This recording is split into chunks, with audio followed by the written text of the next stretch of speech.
Hello everyone, welcome back to the channel. Guys, I am your host, your ranker दोस्त yes Keswani, and guys, welcome to this series. यार यहाँ पर we'll be revising every single chapter of your DT and IDT syllabus. We'll be starting with our chapter Basics of Taxation and our tax rates. यार देखो, सच्ची बोलूं, ये chapter marks wise तो इतना इंपॉर्टेंट नहीं है, लेकिन मित्रों जो टैक्स रेट्स हम इस चैप्टर में पढ़ने वाले हैं they'll be used throughout our entire syllabus of direct tax. इस चैप्टर में जो भी हम लोग टैक्स रेट्स पढ़ेंगे that will be used in our entirety of the syllabus. Chapter मित्रों बहुत ही simple, is a mixture of our practical concepts and our theory. Part A में मित्रों मैंने डाल रखे हैं हमारे सारे के सारे थियरी कॉन्सेप्ट्स. टैक्स क्या है, टैक्स क्यों लगता है, कैरेक्टरिस्टिक्स ऑफ टैक्स, हमारे objectives of tax, DT versus IDT की हमारी सालों से चल रही युद्ध, एंड मित्रों हमारा टैक्स एडमिनिस्ट्रेशन. फिर आता है हमारा पार्ट नंबर बी, हमारा sources of our entire income tax law. Then आता है हमारे rates of tax and surcharge, marginal relief. Then आता है हमारा रिबेट 115 बैक, हमारा special tax rates, deemed income, and then finally our agricultural income. So guys without any further do let's get started. Guys what is tax? Tax समझेंगे हम लोग with our handsome tax payer Monu. Guys Monu page his income tax to the government of India. Monu अपनी income में से एक income का tax pay करता है to the government of India. Government of India को जरूरत क्यों है इन पैसों की? So that they can expend their money in the following sources. Government of India को काफी सारे खर्चे करने पड़ते हैं जिसके लिए they need tax payers like Monu to contribute finances to them. ठीक है जी. सर किन टाइप के खर्चे होते हैं? एक तो एक्सपेंसेस ऑन वॉर. हमने अभी रिसेंटली देख लिया कि हमारी निर्मला ताई ने जो अलग अलग टाइप के पॉपकॉर्न पर अलग अलग टाइप की जीएसटी लगा लगाकर हमसे टैक्स वसूला है, उसका क्या खूब यूज किया है. हमने अभी देखा है हमारे टैक्सेस की क्या वैल्यू है. हमारे social engineering, operation of the government itself, law enforcement, हमारे सीपीएफ, सीआरपीएफ, जो इतनी बड़ी हमारी बटालियन चलती है, all of that depend on our tax money. All of them are financed by our tax money, guys. Economic infrastructure, financing of welfare and public services. ऐसे बहुत सारे source of expenses हैं जिनको मित्रों फाइनेंस करने के लिए हमारा टैक्स का funding is very important. So every tax payer that page the amount of tax. Sir tax होता क्या है? लेकिन tax is a mandatory financial charge. A mandatory financial charge that the taxpayer of a country pays to the government of that country. लेकिन sir जिसका ना evasion is punishable by law, यानी कि मित्रों मेरे को कंपल्सरी टैक्स का पैसा देना ही देना है. If I don't that is punishable under law. अगर मित्रों मैं निर्मला ताई को ये रुपया नहीं दूंगा, ताई नीचे आ जाएगी घर के मेरे पैसा वसूल करने के लिए. The payment of tax is mandatory, a compulsory financial charge. एक टैक्स पेयर के पास कोई चॉइस नहीं होती है. सर समझ तो गए हम लोग ये. सर हम ये पॉइंट समझ तो गए कि ठीक है सर टैक्स क्यों भरना पड़ता है, टैक्स क्या होता क्या है. लेकिन सर एक अच्छे सच्चे टैक्स स्ट्रक्चर में ऐसे कौन से फीचर्स होने चाहिए, ऐसे कौन से कैरेक्टरिस्टिक्स होने चाहिए that make it a good tax structure. चलो समझते हैं. सर देखो tax is a compulsory contribution for public benefit. आपको जो एक गवर्नमेंट पब्लिक बेनिफिट दे रही है उसका एक कंपल्सरी कंट्रीब्यूशन होता है tax. Tax should be based on equity. Sir equity कहां से? देखो your payment of tax is directly proportional to your income. जितनी आपकी एबिलिटी टू पे ज्यादा उतना आपका टैक्स का एक्सपेंस शुड भी ज्यादा. The moment your income is more, tax is more, and vice versa. जैसे आपकी इनकम कम होती है आपका टैक्स का खर्चा should also go down. Next certainty. आपको कितना अमाउंट कब एंड कहां पर डिपॉजिट करना है, it should be very certain. Tax amendable होना चाहिए, टैक्स शुड बी फ्लेक्सिबल. मित्रों हम जीएसटी के टाइम में ये चीज पढ़ते हैं कि सर जीएसटी लाने के टाइम में, एप्लीकेबल करने के टाइम में कॉन्स्टिट्यूशनल अमेंडमेंट करने की जरूरत पड़ गई थी. सर लॉ इतना रिजिड भी नहीं होना चाहिए कि आपको कॉन्स्टिट्यूशन बदलना पड़ रहा है एक लॉ लाने के लिए. Tax should be flexible, tax should be certain, tax should be convenient to pay and convenient to collect. एक सिटीजन के लिए टैक्स पे करना भी कन्वीनियंट होना चाहिए एंड गवर्नमेंट के लिए टैक्स कलेक्ट करना should also be convenient. Sir tax helps in redistribution of wealth and stabilization of national income. कैसे? जैसे आपका डायरेक्ट टैक्स का अमाउंट ऊपर जाता है, जैसे और डायरेक्ट टैक्स का अमाउंट ऊपर जाता है your net disposable income goes down, your purchasing power goes down. मतलब मित्रों इन्फ्लेशन ऑल्सो गोज डाउन. हमारे direct taxes are anti inflationary nature. Because जैसे आपके डायरेक्ट टैक्सेस के परसेंटेजेस बढ़ जाते हैं, आपके मित्रों नेट डिस्पोजेबल इनकम कम हो जाती है, आपकी परचेसिंग पावर कम हो जाती है एंड इन्फ्लेशन भी कम हो जाती है। एंड इसका एकदम उल्टा, अगर आपके डायरेक्ट टैक्सेस की परसेंटेज गोज डाउन, आपकी परचेसिंग पावर बढ़ गई, इन्फ्लेशन बढ़ जाती है मार्केट में। डायरेक्ट टैक्सेस एंड हमारे inflation has an inverse relationship, मित्रों सच्ची बताऊं, ये चीज हम लोग सी सीट में पढ़ चुके हैं ऑलरेडी। ये सीट मित्रों हमारे सी सीट के सिलेबस में इकोनॉमिक्स में कवर्ड है already. And redistribution of wealth, मित्रों जब हमारे direct taxes are like highest earning members of society will pay the maximum amount of tax. And मित्रों ये टैक्स का पैसा यूज करके हम लोग सोशल वेलफेयर स्कीम चलाएंगे for the people who are not very financially based. हमारे मित्रों बॉटम ऑफ द पिरामिड के लोगों के लिए we will provide them social services, हम उनको सब्सिडाइज एजुकेशन देंगे, सब्सिडाइज फूड देंगे, सब्सिडाइज हेल्थ केयर देंगे, उनको काफी सारी फैसिलिटीज देंगे so that they become independent in their lifes. चलो जी ठीक है, समझ में आ गया। सर हम समझ गए कि टैक्स क्या होता है, हम समझ गए कि अच्छे सच्चे टैक्स स्ट्रक्चर में कौन सी फीचर्स, कौन से कैरेक्टरिस्टिक्स होने चाहिए। अब सर ये पैसों का गवर्नमेंट करेगी क्या या करना क्या चाहते हैं? Sir taxes are a very good important source of revenue for the government.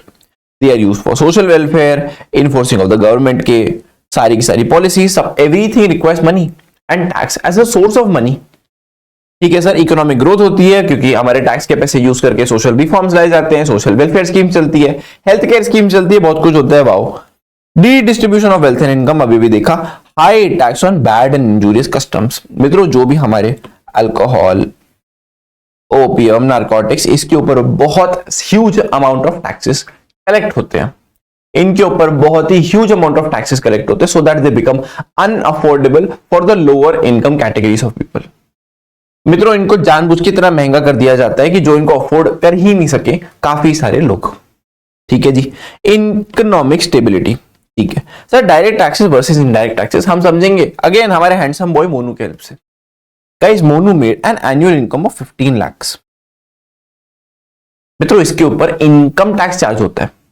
Income tax is charged on the income of a person, is a type of direct tax. Direct taxes मतलब income tax is the best example for direct tax. Direct taxes are charged on the income of an individual, here called as assessee. Income tax levy किस पे होता है sir? Assessee पे होता है। अभी भी तो देखा मिस्टर मोनू की जो 15 लाख रुपए की इनकम है, इसके ऊपर टैक्स इनको स्वयं खुद ही भरना पड़ेगा out of his own pocket. Here there is no shifting of burden. लेकिन मित्रों in case of indirect taxes, example ले प्यारा सा, suppose you paid me 5000 rupees for the tax batch. Tax के बैच के लिए मित्रों आपने मुझे पे किया 5000 रुपीज। मैंने बोला सर इसके ऊपर 18% जीएसटी भी लगता है, तो 5900 rupees you paid me in total. लेकिन फिर सर मैंने गवर्नमेंट को 900 रुपीज पहुंचा भी तो दिए जीएसटी के। ये अमाउंट ऑफ जीएसटी मेरे पॉकेट में से नहीं आया है।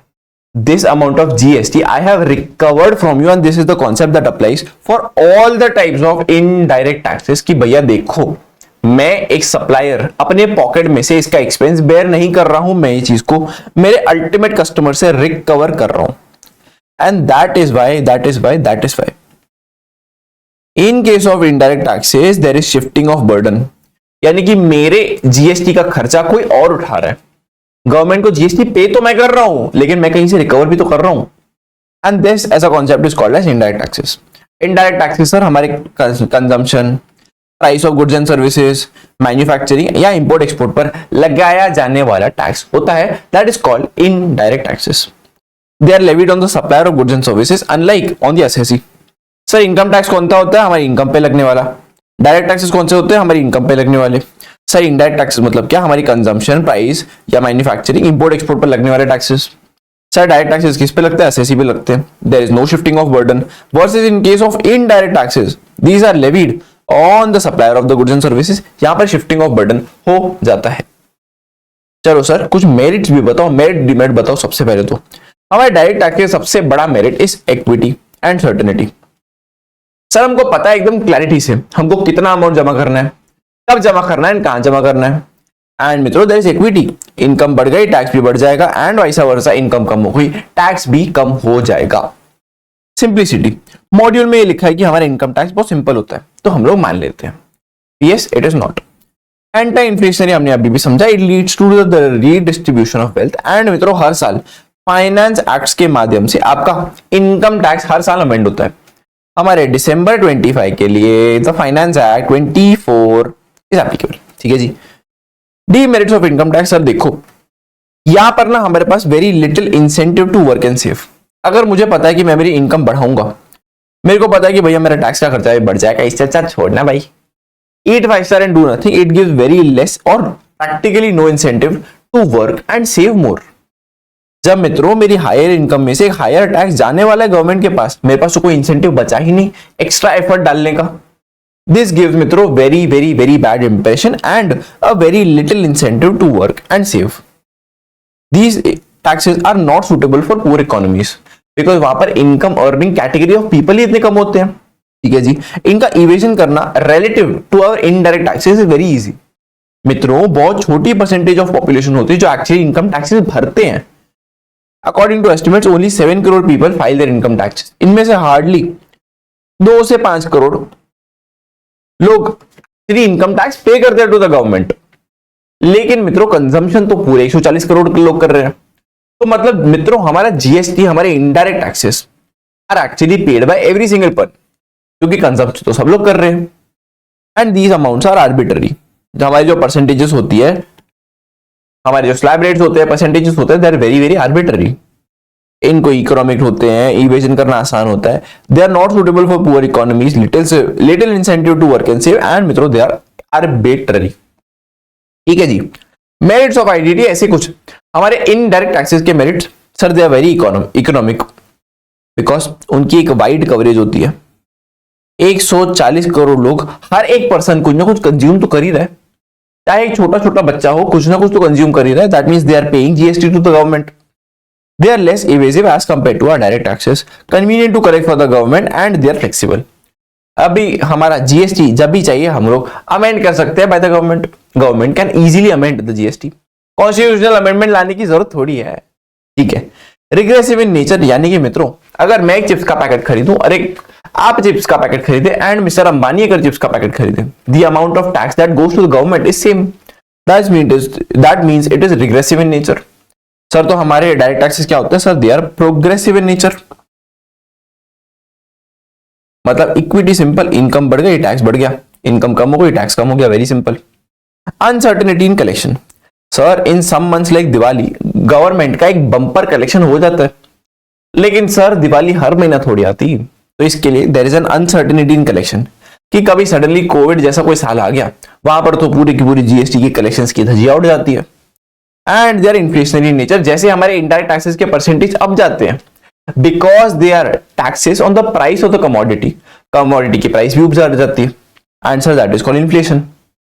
And sir that is called inflation, यानी कि जैसे हमारे रेट्स बढ़ते हैं इन्फ्लेशन मार्केट में बढ़ जाती है। सर देखो इतने सारे कॉम्प्लिकेटेड लॉ लाने के लिए कुछ तो कॉन्स्टिट्यूशन ने बोला रहेगा, कुछ तो हमारे सुप्रीम अथॉरिटी ऑफ इंडिया, हमारे कॉन्स्टिट्यूशनल डॉक्यूमेंट ने कुछ तो बोला रहेगा। सर देखो दो बातें बोली है। एक तो in your article 265 no tax shall be levied without the authority of law. अगर आपके पास लॉ की authority by any means of law, regulation, act, anything, आपके पास अगर अथॉरिटी ऑफ लॉ नहीं है, आपके पास कोई हक नहीं है मित्रों टैक्स लेवी करने का। No tax shall be levied without the authority of law. And आता है नेक्स्ट हमारा article number 246 with our schedule number 7 union list, state list and concurrent list. ये हमारी 3 लिस्ट यहां पर मेंशन्ड है। तो देखो यूनियन लिस्ट में the power are exclusively with the parliament. In case of the state list, the powers are exclusively with the state legislature. And third, concurrent list में देखो दोनों यानी कि हमारे पार्लियामेंट एंड स्टेट लेजिस्लेचर के पास powers है। लेकिन सर अगर दोनों में कॉन्फ्लिक्ट हो गया, हमारा पार्लियामेंट का रूल विल प्रिवेल। हमारे मित्रों पार्लियामेंट का rule will prevail without a question. Next sir कौन से टाइप की authority, central government and state government, किसके पास राइट है कौन से टाइप की इनकम को टैक्स करने का? कौन सी अथॉरिटी के पास कौन सा राइट है कौन सी टाइप की इनकम को टैक्स करने का? चलो फटाफट पढ़ लेते हैं। देखो taxes in case of custom duty on import और एक्सपोर्ट डज नॉट मैटर, दोनों जाते हैं हमारी सेंट्रल गवर्नमेंट को। नेक्स्ट एक्साइज यानी कि मैन्युफैक्चरिंग पे लगने वाला टैक्स, हम जीएसटी पढ़ने के टाइम में बहुत ध्यान से पढ़ेंगे इसको, ठीक है। एक्साइज ऑन टोबैको और any of its substitutes, tobacco और टोबैको सब्स्टिट्यूट्स के ऊपर हमारा मित्रों एक्साइज कौन कलेक्ट करता है? हमारी मित्रों सेंट्रल गवर्नमेंट। लेकिन except alcoholic liquor for human consumption, इंसानों की पीने वाली दारू। यहां पर रबिंग अल्कोहल या मेडिसिनल अल्कोहल की बात नहीं हो रही है। Alcoholic liquor for human consumption, opium and narcotics के अलावा जो भी एक्साइज ड्यूटी बनता है वो जाता है मित्रों किसके पास? सेंट्रल गवर्नमेंट के पास। सर फिर इन तीनों के पास इन तीनों का एक्साइज नहीं लगता है ना, बिल्कुल। Alcoholic liquor, opium and narcotics किसके पास जाता है? स्टेट गवर्नमेंट के पास, स्टेट गवर्नमेंट के पास, स्टेट गवर्नमेंट के पास। Sir next, tax on your inter state sale, यानी कि एक स्टेट या यूनियन टेरिटरी से किसी और स्टेट में या किसी यूनियन टेरिटरी में। सर फिर इंटर स्टेट हो गया तो हमारी state government. Income taxes on income and our corporate taxes except our agricultural income under entry 82। तो सर हमारी एग्रीकल्चरल इनकम के ऊपर कोई टैक्स नहीं चार्ज करेगा? अरे बिल्कुल नहीं। एग्रीकल्चरल इनकम के ऊपर हमारी स्टेट गवर्नमेंट चाहिए तो टैक्स चार्ज कर सकती है, एंड काफी गवर्नमेंट्स ने एक्चुअली कर भी रखा है। एग्रीकल्चरल इनकम के ऊपर काफी गवर्नमेंट्स ने एक्चुअली टैक्स लगा भी रखा है। हाँ, लेकिन हमारा सेंट्रल गवर्नमेंट कोई भी इसके ऊपर इनकम टैक्स नहीं लगा सकते। ऐसे कोई भी मैटर मित्रों जो किसी भी लिस्ट में कवर नहीं होते, लिस्ट नंबर 2, लिस्ट नंबर 3 के अंदर, स्टेट लिस्ट के अंदर एंड हमारी कॉन्करेंट लिस्ट के अंदर जो आइटम मित्रों कवर नहीं होते, बाय डिफॉल्ट बाय डिफैक्टो हमारी सेंट्रल गवर्नमेंट तक पहुंच जाते हैं। एंड मित्रों in case of state government there is octroi, tax on advertisements and tax on professionals. मित्रों महाराष्ट्र में there exists a concept of PT, professional tax, जो हर महीना हमारी सैलरी आने के पहले वहां से ऑलरेडी कट के आता है। This is a concept in Maharashtra and काफी सारे स्टेट्स में ऐसा सिमिलर स्ट्रक्चर एग्जिस्ट करता है। चलो नेक्स्ट, सर स्ट्रक्चर से याद आया, हमारा टैक्स इतना कॉम्प्लिकेटेड है, टैक्स को एडमिनिस्टर करने के लिए भी तो कोई स्ट्रक्चर होगा। चलो बढ़ते हैं, tax administration structure in India. Sir देखो, दिस स्टार्टेड, ये बात है उस जमाने की जब हमारे पास आजादी भी नहीं मिली थी। 1924 में the central board of revenue was formed, यानी कि हमारा डिपार्टमेंट ऑफ रेवेन्यू जो खुद डीटी आईडीटी दोनों का ध्यान खुद ही रख लेता था। Sir this is our apex body for tax administration, it works under our ministry of finance. लेकिन in the year 1963 it passed central board of revenue act, जिसके अंदर हमारा सीबीडीटी बनाया गया था।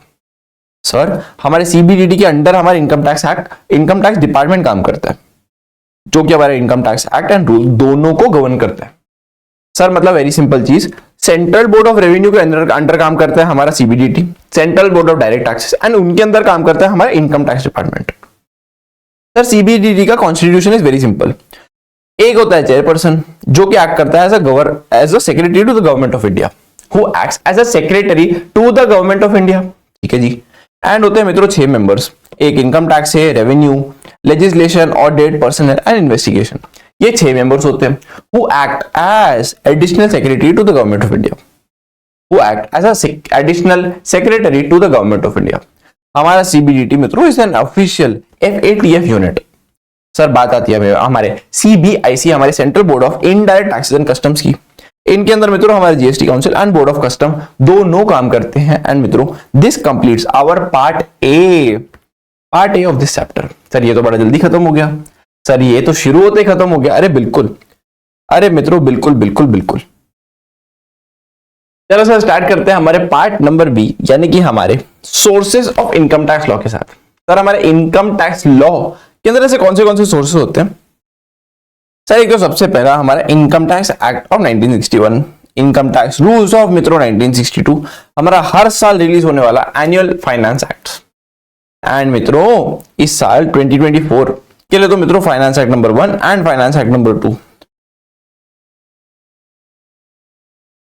सर्क्यूलर्स एंड नोटिफिकेशंस, मित्रों सर्क्यूलर्स एंड नोटिफिकेशन के अंदर दोनों के अंदर एक थिन लाइन ऑफ डिफरेंस होती है। Let's understand. सर देखो, circulars are very basic documents that clarify the meaning, यानी कि बेसिकली एक्सप्लेनेशन देने के डॉक्यूमेंट्स होते हैं। सर्क्यूलर्स हमारे डिपार्टमेंट, हमारे इनकम टैक्स डिपार्टमेंट के ऊपर बाइंडिंग होते हैं, but they are not binding on the SSC. Circulars are binding on the department but not on the SSC. मित्रों whereas notifications are documents that give effect to certain provisions, हमारे किसी provision, किसी amendment को effect देने वाले document होते हैं मित्रों हमारे नोटिफिकेशन। लेकिन ये होते हैं binding on both our department and मित्रों एंड द एसएससी। सर देखो, section number 4 of our income tax. Very simple. Charging section. Income tax is charged on every person. Sir, person कौन? Individual, company, HUF, LLP, firm, AOP, BOI, LA and हमारा AJP, हमारे artificial juridical person and हमारी local authority. Income tax is charged on every person. Person कौन sir? Under section 2, clause 31, individual, company, HUF, firm, LLP, AOP, BOI, local authority and artificial juridical person. On the income earned during the previous year at the rates prescribed under any finance act. Income tax is charged on every person on the income earned during the previous year in the assessment year at the rate prescribed under the finance act. Sir हमारे दिसंबर के exam के लिए कौन से finance act and कौन से मित्रों previous year applicable है? सर प्रीवियस ईयर तो हमारा 2024-2025 24-25 is our designated previous year and मित्रों हमारा असेसमेंट ईयर इज 25-26. ठीक है सर, कौन सा फाइनेंस एक्ट हम पे अप्लाई करते हैं? Sir finance act 24. लेकिन सर यहां पर तो दो एक्ट लिखे हुए हैं. Yes, your finance act was presented to the parliament in two tranches. Sir ऐसे दो फाइनेंस एक्ट क्यों?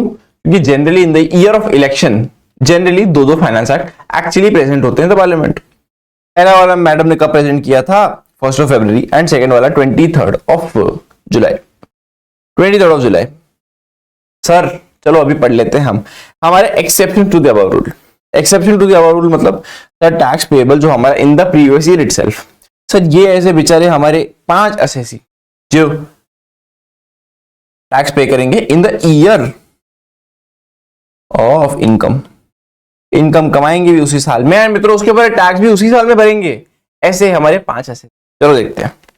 सर फर्स्ट तो हमारा section number 172, the shipping business carried out by non resident. Sir देखो शिप हमारे इंडियन पोर्ट से निकल नहीं सकती है टिल द टाइम दे पे देयर टैक्सेस. सर टैक्सेस के लिए we also provided them with presumptive income का एक बेनिफिशियल सेक्शन. जितना भी उनका फ्रेट का इनकम है, जितना भी उनका फ्रेट का उनका सीधा उसको 7.5% से मल्टीप्लाई कर दो मित्रों, आ जाएगी आपकी presumptive income. Again repeating myself, that is their presumptive income. ये टैक्स का रेट नहीं दिया हुआ है, that is their presumptive income. That is their presumptive income. Sir 100 का उन्होंने फ्रेट कमाया, इट विल बी डीम्ड मित्रों कि उन्होंने 7.5% की अर्निंग करी हुई है. Section number 172, it appears to the AO that the person leaving India has no intention to return back. He is going Vijay Mallya. तो हमारी AO को ये लगता है कि भैया 174 में पर्सन देश से भाग रहा है, ये इससे सबसे पहला टैक्स वसूलो. Next, AO comprehends that AOP, BOI, AJP formed for a particular purpose and about to be dissolved in the previous year. तो बोल सकते हैं भैया you were formed for a particular purpose, फटाफट पहले टैक्स पे करो, फटाफट से पहले टैक्स पे करो during the previous year itself.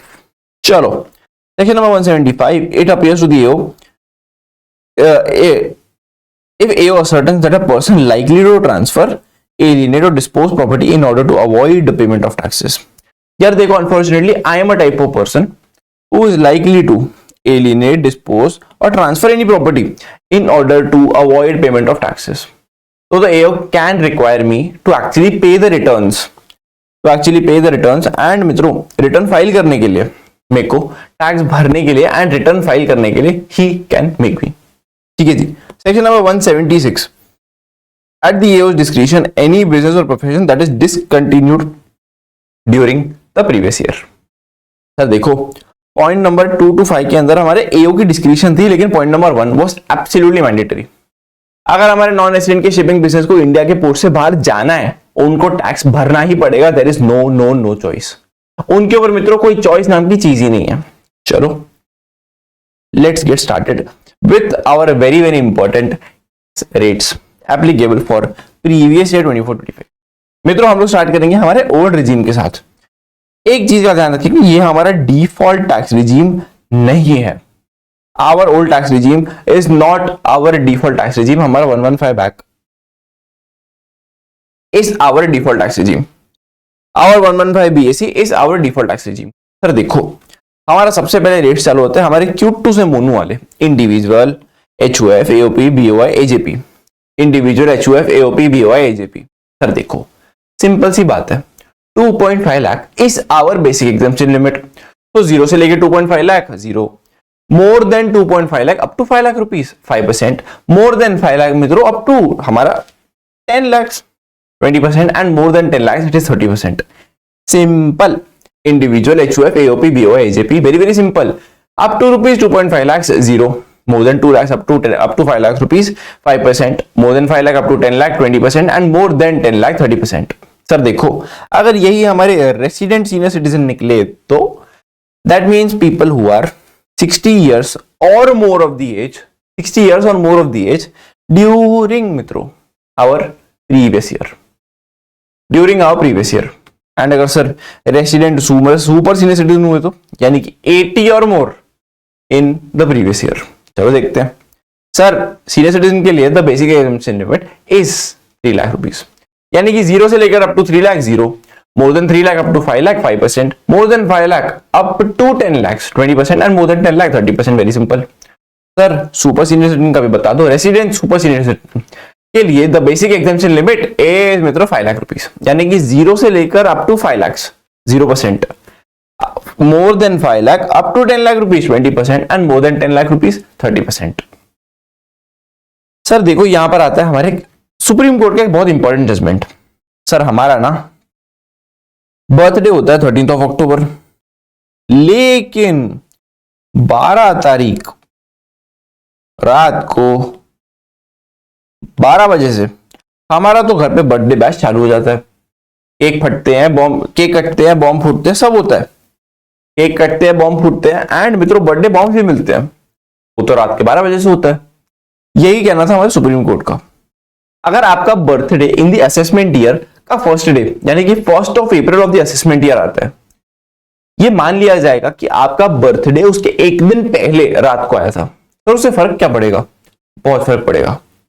समझो एक असेसी का बर्थडे आता है 1 अप्रैल को, ये मान लिया जाएगा that he turns 60 1 day before, यानी कि इन द प्रीवियस ईयर उनको resident senior citizen and resident super senior citizen का बेनिफिट दे दिया जाएगा even if he is 1 day after the date.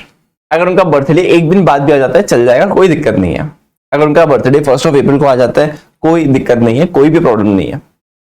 Sir फिर हमारे जो बड्डे एसएससी होते हैं ना, बड्डे एसएससी जो 50 लाख रुपए से ज्यादा इनकम कमाते हैं, उनके ऊपर सर सरचार्ज भी लगता है. कितने रेट पे? सर अप टू 0 से लेकर up to 50 lakh 0%, more than 50 lakh up to rupees 1 crore, more than 50 lakh up to rupees 1 crore 10%, sir more than 1 crore up to 2 crore 15%, sir more than 2 crore up to 5 crore 25%, and more than 5 crore is 37%. समझे? 10, 15, 25 and 37. Sir more than 50 lakh up to 1 crore 10%, sir more than 1 crore up to 2 crore 15%, sir more than 2 crore up to 5 crore 25%, and more than 5 crore it is 37%. समझे क्या? Sir देखो, लेकिन ये 4 type की special income होती है. क्या बोलते हैं? Special income. एक तो dividend income, second 111A, 112 and 112A. ये 4 टाइप की स्पेशल इनकम के ऊपर मित्रों देखो, ये हमारे ऊपर निम्नलिखित, ये ऊपर हमारे लिखे हुए, ये नीचे के 2 रेट अप्लाई नहीं करते.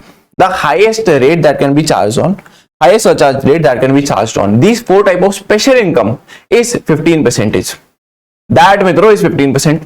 तो सर देखो, एक सिंपल सी बात बताऊं, यहां पर बच्चे बहुत कंफ्यूज होते हैं. एकदम ध्यान से स्क्रीन की तरफ देखो. प्रॉब्लम पता है अप टू 2 करोड़ तक है ही नहीं. कैसे? चलो देखते हैं. If your income is up to 50 lakh, surcharge लगेगा ही नहीं, कोई प्रॉब्लम ही नहीं है. सर अगर आपकी income is more than 50 lakh up to 1 crore, surcharge का रेट सीधी सी बात है 10% होगा on our special income and normal income both.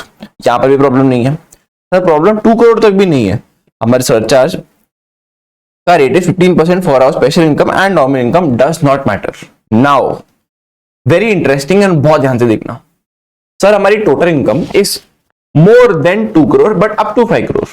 Now sir यहां पर हमारा कायदे से 25 लगना चाहिए, 25%, लेकिन यहां पर हमारी स्पेशल इनकम के ऊपर 15 ही लगेगा. एंड सर अदर यानी कि नॉर्मल इनकम के ऊपर कितना लगेगा?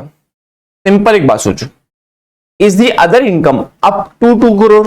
सर अगर 10 रुपए की भी इनकम हुई ना तो उसको ऊपर 15% ही लगेगा. अगर अप टू 2 करोड़ है तो 15%, अगर it is more than 2 crore it is charge at 25%, such are charge at 25%। And वही सेम चीज मोर देन 5 करोड़ में भी सेम एकदम same. My total income is more than 5 crore, कायदे से मित्रों 37% लग जानी चाहिए थी।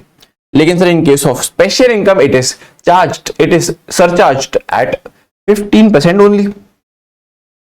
सर अभी ना अपनी अदर इनकम यानी कि नॉर्मल इनकम को देखो। If it is up to 2 crore 15%, अगर 2 crore if it is up to 2 crore 15%, अगर 2 करोड़ से ज्यादा है अप टू 5 करोड़ मित्रों 25%, and if it is more than 5 crore 37%। Simple. यहां पर चलो कुछ एग्जांपल सॉल्व करते हैं। सर हमारी नॉर्मल इनकम, हमारी स्पेशल इनकम, टोटल इनकम, फिर अगर उसके ऊपर सरचार्ज नॉर्मल पे कितना लगेगा एंड स्पेशल पे कितना सरचार्ज लगेगा। चलो देखते हैं, चलो देखते हैं। सर देखो आपकी normal income is 45 lakh and आपकी special income is 50 lakh, total 90 lakh, total 95 lakh. यहां पर तो इशू है ही नहीं, दोनों के ऊपर 10% लग जाएगा, यहां पर तो कोई प्रॉब्लम ही नहीं है। सर प्रॉब्लम बताऊं, नीचे वाले में भी नहीं है, because here it is 45 lakh plus 70 lakh that is 115 lakh. दोनों के ऊपर मित्रों नॉर्मल इनकम एंड मित्रों मेरी स्पेशल इनकम के ऊपर 15% लग जाएगा, that is also not an issue. Now begins the real thing. चलो 45 लाख मेरी नॉर्मल इनकम है, मेरी special income is 3 crore rupees, 3 crore 45 lakh rupees मेरी टोटल इनकम है। सर मेरा दिल तो मुझसे कहता है कि 25% दोनों पे लगा दो, बट नहीं, मेरी स्पेशल इनकम के ऊपर 15% ज्यादा लग ही नहीं सकता, तो सर यहां पे तो 15 लगेगा। सर मेरी नॉर्मल इनकम कितनी है, it is up to 2 crore, again 15%, मेरे दोनों के ऊपर 15% लगेगा। चलो next, normal income 150, special income 5 crore 6 crore 50 lakh. Sir दिल तो यही बोल रहा है 37% लगा दो और मूव ऑन इन लाइफ, नहीं 15%। एंड सर मेरी normal income is less than 2 crore up to 2 crore, sir मेरी normal income is up to 2 crore, तो again 15%। Yes people. Next example, 300 lakh यानी कि 3 crore is my normal income and मित्रों special income is 1 crore, total income मेरी आ रही है 400 लाख यानी कि 4 करोड़ रुपीस। तो दिल तो कहता है 25% लगाओ and move on in life, नहीं 15%। एंड देखो अपनी normal income, if it is up to 2 crore, if मित्रों it is up to 2 crore, if it is up to 2 crore 15%, sir 2 crore से ज्यादा है अप टू 5 करोड़ 25%। यानी कि मित्रों आपकी स्पेशल इनकम पे लगने वाला surcharge depends on your total income, लेकिन आपकी नॉर्मल इनकम पे लगने वाला surcharge depends on itself. Normal income पे लगने वाला सरचार्ज डिपेंड्स ऑन इटसेल्फ। अगर आपकी normal income is up to 2 crore 10%, 2 crore से ज्यादा up to 5 crore 15%, more than 5 crore 37%। Very very very simple. यहां कितना 25 and 13, यस। सर देखो नॉर्मल इनकम आपकी 300 लाख यानी कि 3 crore, special income 2.5 crore, total 5.5 CR। चलो देखते हैं अभी क्या, सेम चीज है सर, सेम चीज है। यहां पर तो 15% ज्यादा लग ही नहीं सकता स्पेशल इनकम पे, लेकिन आपका 15%, लेकिन ये जो आपकी इनकम है ना मोर देन 2 करोड़ है, 25%, 15%, 25 and 15। चलो सर यही आपकी इनकम को अगर हम लोग special income being 1 crore, normal income being 6 crore, total income 7 crore, कायदे से तो सर यहाँ पे 37% लगता, लेकिन 15%। एंड देखो ये आपकी income is more than 5 crore, that is 37%, 37 and 15%, 37 15। Let's go, ठीक है। ये क्वेश्चंस, ये छोटे छोटे एग्जांपल्स को अच्छे से एक बार गो थ्रू करेंगे एंड ये चार्ट एक बार अच्छे से रिवाइज करेंगे, दिक्कत नहीं आएगी इस प्रोविजन में। इस छोटे से क्लैरिफिकेशन ने बहुत बच्चों का दिमाग खराब कर रखा है। ये समझने में पता नहीं क्यों बहुतों का बहुत गुल गुल घूमना होता है। चलो sir individual, HUF, AOP, BOI, AJP का तो हो गया। अब चालू करते हैं कंपनीज। सर देखो कंपनीज का विभाजन होता है हमारे 2 टाइप्स में, domestic companies and foreign companies.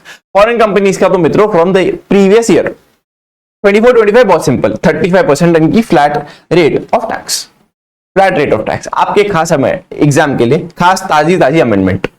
लेकिन मित्रों in case of domestic companies हमको क्या दिखना है, we have to see their turnovers, if the turnover is up to 400 crores in the previous year 22-23, in the previous year 22-23 अगर उनका turnover is up to 400 crore 25%, and अगर हमारा turnover is more then मित्रों 400 crores 30%. Very simple, very very simple. Sir surcharge का rate बता दो. Sir surcharge का rate बहुत ही सिंपल है. सर सरचार्ज का रेट बहुत ही simple. In case of domestic company, अगर मित्रों हमारी total income is more than 1 crore up to 10 crore rupees 7%. If it is more than 10 crore 12%. Very very simple. Sir in case of foreign company sir limit यही है, more than 1 crore up to 10 crore 2%. लेकिन मित्रों more than 10 crore we get 5%. More than 10 crore we get 5%. Sir domestic company के लिए very simple, more than 1 crore लेकिन up to 10 crore, more than 1 crore up to 10 crore 7%. लेकिन more than 10 crore total income 12%. In case of foreign company same limits, more than 1 crore up to 10 crore 2%, more than 10 crore we get 5%. Sir firm LLP local authority 30% flat rate of tax, इनके ऊपर flat rate of tax 30% लगती है. Very simple. इनके ऊपर surcharge is very very simple also, more than 1 crore 12% flat, more than 1 crore 12% flat. Very simple. Sir cooperative society, इनके slab भी थोड़े विचित्र है, एकदम ध्यान से देखना. If their income is between 0 and 10,000 10%, 10,000 से ज्यादा है लेकिन अप टू 20,000 it is 20% and more than 20,000 it is 30%. इनके ऊपर सोचा लगता है बिल्कुल ही हमारे डोमेस्टिक कंपनी जैसा, यानी कि if their total income is more than 1 crore up to 10 crore, if their total income is more than 1 crore up to 10 crore 7%, and if their income is more than 10 crore it is 12%. 7% 12% हमारे line of distinction क्या है? More than 1 crore up to 10 crore and मित्रों more than 10 crore, 7% and 12% respectively. And ये सब calculate हो जाने के बाद हमारा चार्ज होता है 4% हेल्थ एंड एजुकेशन सेस. ये सब हो जाने के बाद हमारा चार्ज होता है health and education cess. Guys our next concept is very very interesting, marginal relief. Sir यहां पर the problem that is happening is my income is समझो इंक्रीजिंग बाय 100 रुपीज. मेरी इनकम बढ़ रही है 100 रुपीज से, लेकिन मित्रों मेरा टैक्स इंक्रीज हो रहा है पता है 120 रुपीज से. मतलब उतना मैं कमा नहीं रहा हूं जितने ज्यादा मैं टैक्स भर रहा हूं. This was very very unfair and होने का reason was very very clear. यार देखो, when we switch from our surcharge का रेट्स, जब हमारी इनकम वॉज मार्जिनली ओवर, हमारी इनकम बहुत छोटे परसेंटेज से ओवर होती थी ओवर एनी स्लैब, वहां पर ये प्रॉब्लम आती थी कि सर मेरी इनकम बढ़ रही है 100 से, लेकिन सर मेरा टैक्स बढ़ रहा है 120 से. एंड इस प्रॉब्लम को सॉल्व करने के लिए समझते हैं यहां पर प्रॉब्लम क्या है. पहले increase in our tax liability is more than the increase in our income. Sir ये प्रॉब्लम सिंपल सी है कि हमारी टैक्स लायबिलिटी इंक्रीज हो रही है by an amount that is more than our increase in income. Sir इस problem का सोल्यूशन वेरी वेरी सिंपल. सबसे पहले we'll understand this definitely by using our help of Mr. Mono. Sir देखो, tax on your higher income निकालो, समझेंगे सब समझेंगे. Tax on your higher income निकालो, देन टेक सरचार्ज, इसमें ऐड करो if applicable, tax on higher income plus surcharge. Then sir step number 2 में निकालो tax on your lower income plus surcharge करो again, and then add your excess income. Excess income add करने के बाद step number 1 and 2, आपका marginal relief is step number 1 minus step number 2 if it is positive. अगर negative है तो ignore करो. चलो समझते हैं विद 2 एग्जांपल्स. देखो, in case of an individual having an income of 1 crore 2,40,000, income marginally हमारे सरचार्ज के रेट चेंज होने से स्लैब से थोड़ी सी ऊपर है, 115 BSc नहीं ऑप्ट कर रहे हैं. Sir 1 crore 2,40,000 is our higher income. तो सर लोअर इनकम क्या है? 1 crore. देखो 1 crore 2,40,000 is our higher income and इसी lower income is 1 CR. Sir देखो, एक सिंपल काम करना है. एक तो सबसे पहले 1 crore 2,40,000 पे टैक्स निकाल लो, उसका सरचार्ज निकालो, स्टेप नंबर 1. सेकेंड निकाल लिया सर, सेकेंड स्टेप सबसे पहले 1 crore के ऊपर इसका टैक्स निकालो, इसके ऊपर सरचार्ज ऐड करो एंड अपनी एक्सेस इनकम यानी कि सर आपकी हायर इनकम, आपकी जो हायर इनकम है, आपकी जो हायर इनकम है वो आपकी लोअर इनकम से कितनी ऊपर है। आपका जो स्लैब है जिसके चेंज होने की वजह से आपका ये पूरा का पूरा मार्जिनल रिलीफ का प्रॉब्लम आ रहा है, that is your lower income. आपकी हायर इनकम आपकी लोअर इनकम से कितनी ऊपर है, that is your excess income. That means higher income minus lower income, very very simple. देखो step number 1 tax on higher income plus surcharge. Step number 2 tax on your lower income plus surcharge. इसके अंदर अपनी excess income add कर दो, इसके अंदर अपनी excess income add कर दो। सर जो भी इसमें से लोअर आता है ना आपका step number 1 and step number 2 में से, that is your tax payable. लेकिन इसको इंस्टीट्यूट प्रेजेंट करने का तरीका थोड़ा अलग है, समझते हैं कैसे। स्टेप नंबर 1 में देखो सर हमारा फाइनल आंसर आता है 33,17,175 एंड स्टेप नंबर 2 में इट इज 33,33,750। अगर मैं step number 1 minus step number 2 करूंगा मेरा आंसर इज नेगेटिव, इग्नोर करो। सर जो भी आपका टैक्स ऑन HI आएगा उसी में प्लस कर दो अपना 4% से, that is your final answer, final tax payable. जो भी इसमें से स्टेप नंबर 1 है, स्टेप नंबर 2 में से लोअर अमाउंट आता है उसके ऊपर सीधा सीधा मित्रों प्लस कर दो 4% cess, your answer, your final tax payable is ready. Step number 1 and step number 2 में से प्लस कर दो सीधा सीधा 4%, that is your final tax payable to the government. यहां पर it is our step number 1 33,17,175, 33,175, इसके अंदर प्लस कर दो 4% सेस, दैट इज इट। यहां पर हमने सिंपली क्या किया, बहुत सिंपली हमने दो स्टेप्स लगाए। 1 tax on your higher income, या आपकी एक्चुअल इनकम है जो आपको एक्चुअली साल में मिली है, tax on your higher income plus surcharge if applicable. Second tax on your lower income, tax मित्रों on your lower income plus surcharge if applicable and your excess income. Higher income minus lower income is your excess income. Step में से जो भी आपका lower आता है उसके अंदर सीधा सीधा 4% प्लस कर दो, आ गया आपका final tax payable to the government. लेकिन सर इसमें मार्जिनल रिलीफ कहां आया? सर मार्जिनल रिलीफ सिर्फ तब आएगा जब your step number 1 minus step number 2 is positive. Sir अगर नेगेटिव है तो इग्नोर करो, ये वाले क्वेश्चन में नेगेटिव ही आंसर। स्टेप नंबर 1 में से अगर आप स्टेप नंबर 2 माइनस कर दोगे आंसर नेगेटिव ही आएगा, मतलब यहां कोई भी मार्जिनल रिलीफ नहीं आया है। तो आ जाओ केस नंबर 2 पे, तो आ जाओ सर केस नंबर 2 पे। चलो sir 2,03,20,000 is my total income of the assessee 115 BSc ऑफ नहीं किया हुआ इंडिविजुअल असेसी है। सर इसके ऊपर total tax payable on the higher income is including the surcharge, including the surcharge, it is 73,85,625, 73,85,625. Now tax on the lower income मतलब 2 crore rupees, 2 crore rupees के पहले तो ऊपर सबसे पहले निकालो, इसके ऊपर अपना सरचार्ज ऐड करो। सर सरचार्ज ऐड कर दिया, सरचार्ज ऐड कर दिया, उसके बाद मित्रों सबसे पहले अपनी एक्सेस इनकम को ऐड करो। The total that we get is 70,04,375, 70,04,375। यानी कि अगर मैं step number 1 minus step number 2 करूंगा, here I am getting positive. अब क्या करना है, step number 1 minus step number 2, 3,81,250, this is my marginal relief.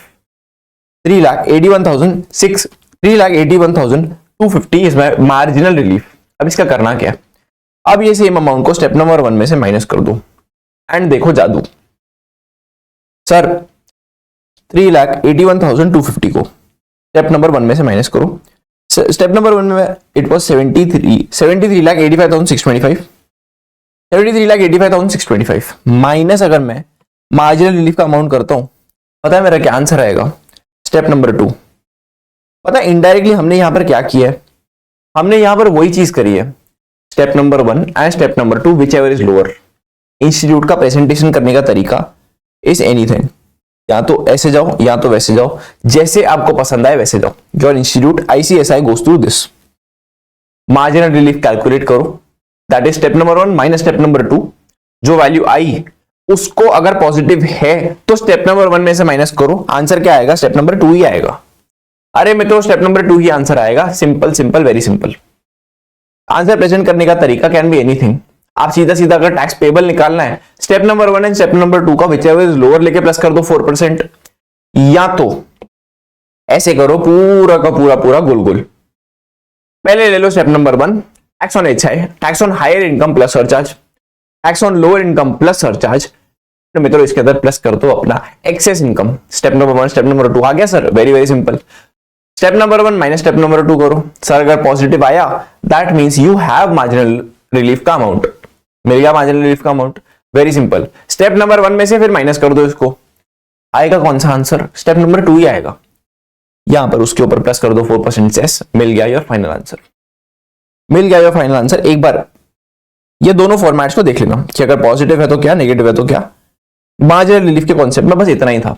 Marginal relief के कॉन्सेप्ट का core of the idea is increase in our tax liability is more than the increase in our income. करना क्या है, step number 1 calculate करना है, step number 2 calculate करना है। Step number 1 में वेरी वेरी सिंपल, आपकी एक्चुअल इनकम कितनी है उसको हायर इनकम बोलते हैं। Actual income is your higher income, tax on your higher income plus कर दो सरचार्ज। फिर स्टेप नंबर 2 में आओ, tax on your lower income, जिस अमाउंट से स्लैब चेंज होने की वजह से पूरी प्रॉब्लम क्रिएट हो रही है, इसके अंदर प्लस कर दो सरचार्ज। फिर मित्रों उसके बाद ऐड कर दो अपनी excess income, that is higher income minus lower income, whichever is the lower. ये दोनों स्टेप्स में से जो भी लोअर है इसके अंदर अपने को प्लस कर दो 4% cess, your answer is ready. ढेंटेड है। इस टॉपिक को मैंने जितना हो सके उतना आसान बनाने की कोशिश की, लेकिन marginal relief is a little bit tricky topic. चलो स्टार्ट करते हैं हम लोग विद प्रोविजन 115 BAC। ये प्रोविजन हमारा एप्लीकेबल होता है for individual, HUF, AOP, BY, AGP। Sir यहां पर हमारी बेसिक एग्जेम्पशन की लिमिट इज 3 लाख रुपीज। हाँ, लेकिन यहाँ पे हमारा senior citizen, super senior citizen का कॉन्सेप्ट अप्लाई ही नहीं करता, सबके लिए सेम रेट।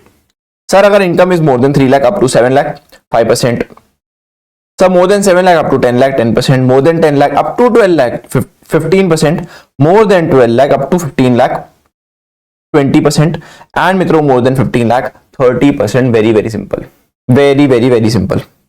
दोबारा देखते हैं मित्रों, हमारी total income if it is up to 3 lakh 0, if it is more than 3 lakh up to 7 lakhs 5%, if it is more than 7 lakh rupees up but up to rupees 10 lakh 10%, if it is more than 10 lakh up to rupees 12 lakh, 10 lakh to 12 lakh 15%, 12 lakh to 15 lakh 20%, and मित्रों 15 lakh plus 30%।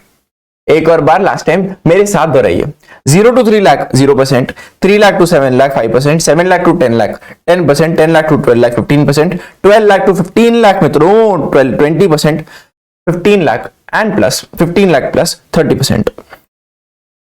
एक last बार मजा नहीं आया। Sir अगर हमारी total income is up to 3 lakh 0%, if it is more than 3 lakh up to 7 lakh rupees 5%, if it is more than 7 lakh up to 10 lakh rupees 10%, and if it is more than 10 lakh up to 12 lakh rupees 15%।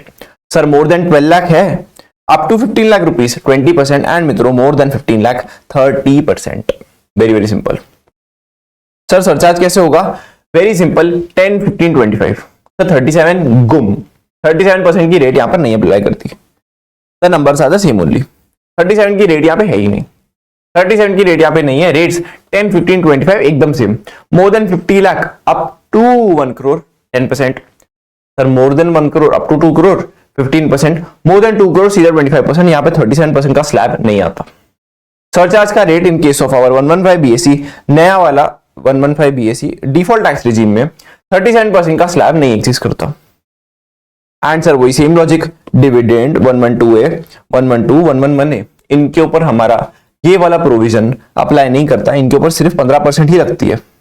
यानी कि sir यहाँ पर 25% नहीं लगेगा। यहाँ पर sir मतलब इनके ऊपर 25% का सरचार्ज नहीं लगने वाला।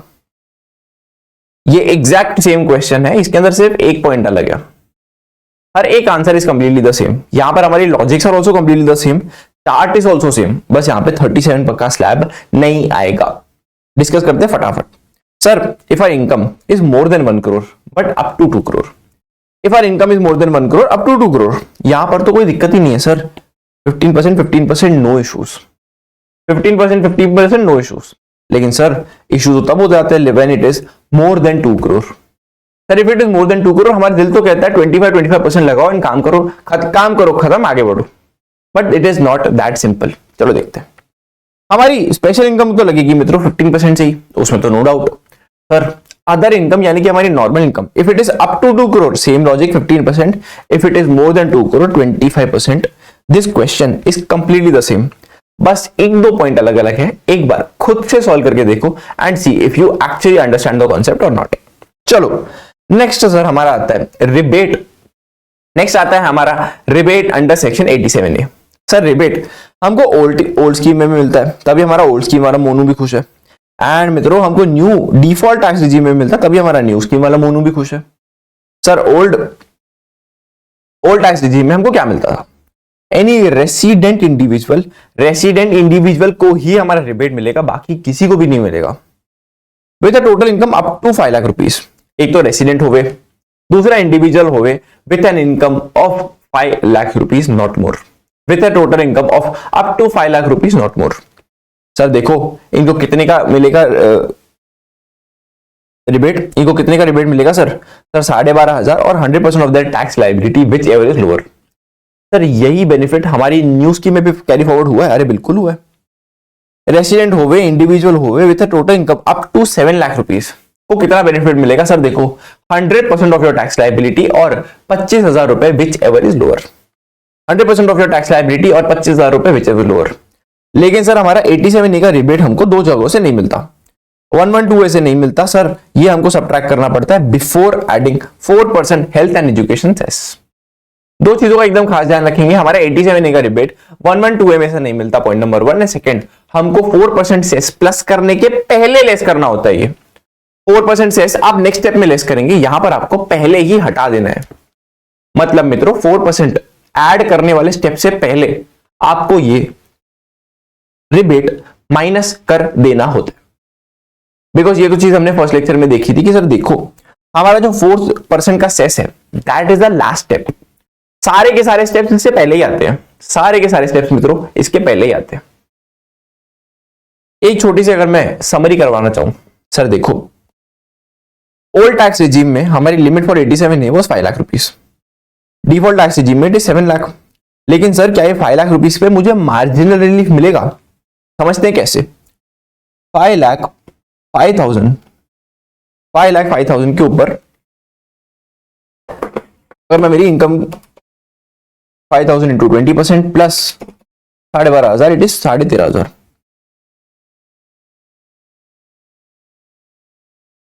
$5,05,000। लेकिन सर 5 लाख के ऊपर मेरी इनकम टैक्स कितना था? 0। क्या गलत नहीं है कि मेरी इनकम बढ़ी 5,000 रुपए से, मेरा टैक्स बढ़ गया 13,500 रुपए से। अब इसके ऊपर 4% सेस भी लगेगा। अरे गलत नहीं है। इनकम टैक्स डिपार्टमेंट बोलते हैं हाँ यार गलत तो है, तो एसएससी बोलते हैं तो क्या, तो इनकम टैक्स डिपार्टमेंट बोलता है कुछ भी नहीं। यहां पर आपको मार्जिनल रिलीफ नहीं मिलेगा in case of old scheme, लेकिन in case of new scheme यही आपको मार्जिनल रिलीफ का बेनिफिट मिल जाएगा। समझते हैं कैसे। सपोज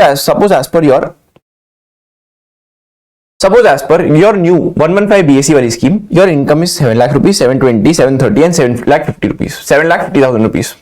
देखते हैं क्या आपका टैक्स अगर आप कैलकुलेट करेंगे ऑन 7 लाख रुपीज, अगर आप 7 लाख रुपीज के ऊपर टैक्स कैलकुलेट करेंगे इट इज 20,000। सर देखो एसएससी हमारा रेसिडेंट इंडिविजुअल है, income up to 7 lakh rupees भी है, 25,000 है, 100% ऑफ योर टैक्स लायबिलिटी का लोअर आपको 87A में रिबेट मिल जाएगा। फर्स्ट केस में तो दिक्कत ही नहीं है, यहां पर फाइनल टैक्स लायबिलिटी 0। नेक्स्ट 7,20,000, यहां पर आपका टैक्स पेबल का फाइनल अमाउंट विल बी 22,000।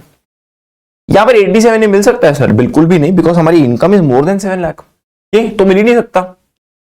लेकिन सर देख रहे हो मेरी इनकम बढ़ी 20,000 रुपीज से, लेकिन मेरा टैक्स बढ़ गया 22,000 रुपए से। मेरी इनकम बढ़ी 20,000 से, लेकिन मेरा टैक्स बढ़ गया 22,000 रुपए से। सर ये तो गड़बड़ हो गई, सर ये तो गड़बड़ हो गई। देखो यहां पर हमको एक सिंपल काम करना है, your excess income over and above 7 lakh rupees 20,000 and your tax जो आ रहा है आपको लेना है विच एवर इज लोअर, आपको ले लेना है मित्रों which ever is lower. And याद है मार्जिनल रिलीफ में हमने यही चीज की थी, tax on your higher income and tax on your lower income. Tax on your lower ऊपर करके बता देते हैं। मार्जिनल रिलीफ में हमने यही चीज की थी। Step number 1 tax on your higher income, second tax on your lower income plus और एक्सेस इनकम। अभी आपका tax on lower income is 7 lakh rupees, 7 lakh rupees के ऊपर टैक्स तो जीरो आ रहा है ना अभी तो, प्लस आपकी एक्सेस इनकम आपकी 20,000। Step number 1 minus step number 2, 22,000 रुपए minus 20,000 rupees is your marginal relief your. समझे क्या? This is your marginal relief. समझे क्या? अरे मित्रों समझे क्या? This my dear friends is your marginal relief. अब चलो आगे आ जाते हैं। 7,30,000 रुपीज की अगर मैंने इनकम ले ली, मेरी एक्सेस इनकम कितनी है? 30,000। ये इनकम के ऊपर टैक्स आया 23,000, मतलब मेरी इनकम बढ़ रही है बाय 30,000 रुपीज, लेकिन मेरा टैक्स बढ़ रहा है बाय ओनली 27,000। यहां पर मार्जिनल रिलीफ अप्लाई नहीं करेगा। 23,000 के ऊपर सीधा सीधा 4% से ऐड करो, काम खत्म। 7,50,000 की इनकम ले लो, सेम थिंग, 25,000 का उसके ऊपर टैक्स आता है। एंड मित्रों एक्सेस इनकम कितनी? 50,000, सीधा सीधा 25,000 के ऊपर 4% सेस कर दो, plus your answer is ready. Your answer A is ready. अगर आप यही ऐसे कट ऑफ पॉइंट ढूंढने की कोशिश करो जिसके बाद से आपको मार्जिन रिलीफ नहीं मिलेगा, अराउंड 7,22,220 के आसपास आता है। 7,20,000 22,220 के आसपास आ जाता है। कैलकुलेट करके देख लेना एक बार, कैलकुलेट करके देख लेना मित्रों, बहुत इंटरेस्टिंग कैलकुलेशन होती है। चलो सर, अभी तक हमने नॉर्मल टैक्स रेट्स पढ़े, थोड़ी सी एक बार स्पेशल टैक्स रेट्स पढ़ाओ ना थोड़ी। सर देखो 115BB income from winnings on lotteries, crosswords, races and your card games. Flat rate 30%। Flat rate मित्रों 30%। Tax on winnings from your lotteries, crosswords, race and card games.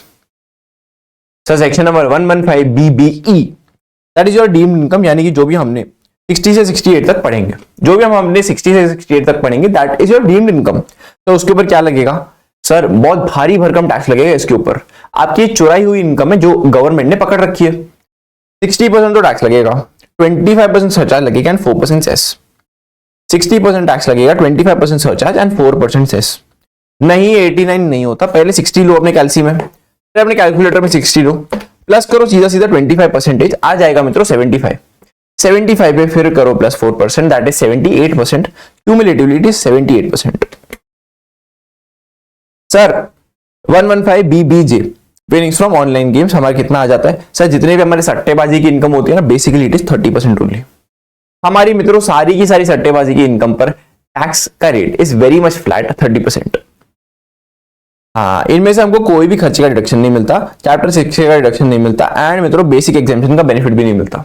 जो हमने 2 lakh, 3 lakh, 5 lakh respectively का basic एग्जामिशन का benefit देखा था, इन type की सट्टेबाजी की इनकम से, इन टाइप के स्पेशल रेट वाली इनकम से नहीं मिलता है उसका सेट ऑफ।